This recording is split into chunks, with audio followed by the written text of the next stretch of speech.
一隻熊和兩個人。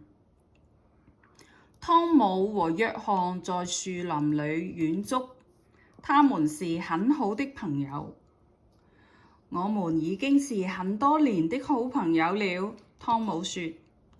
是啊，約翰同意說，我們從小就是好朋友了。湯姆很幸運，因為他在自己的農場裡找到了金子，他變得很富有。但是約翰很貧窮。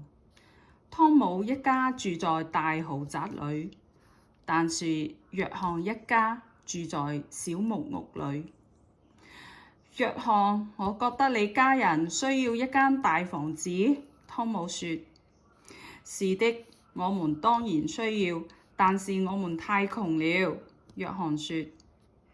請讓我為你們建造一間大房子吧，湯姆提議道。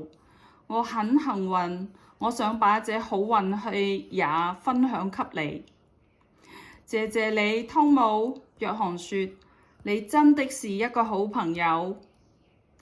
約翰和湯姆愉快地穿過了森林。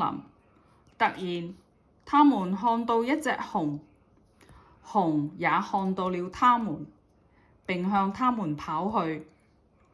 約翰跑得很快，他把湯姆丟在後面，以最快的速度跑着。很快，他爬上了一棵樹。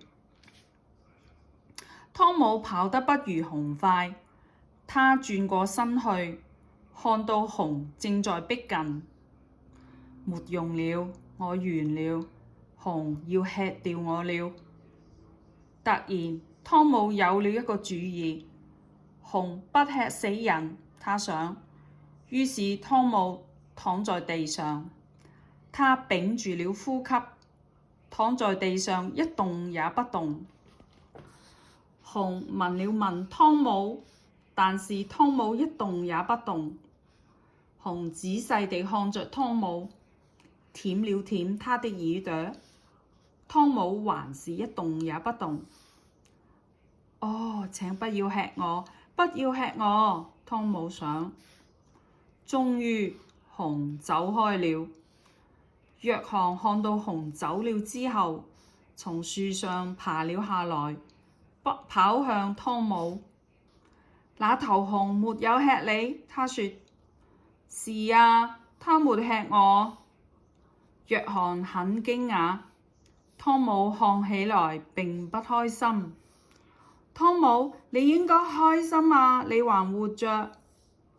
我也這麼覺得，湯姆說。約翰不明白為什麼湯姆這麼不開心。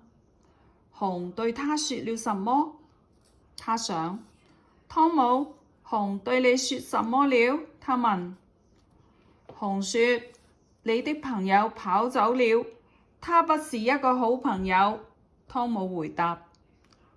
約翰意識到他沒有做到一個真正的朋友應該做的事。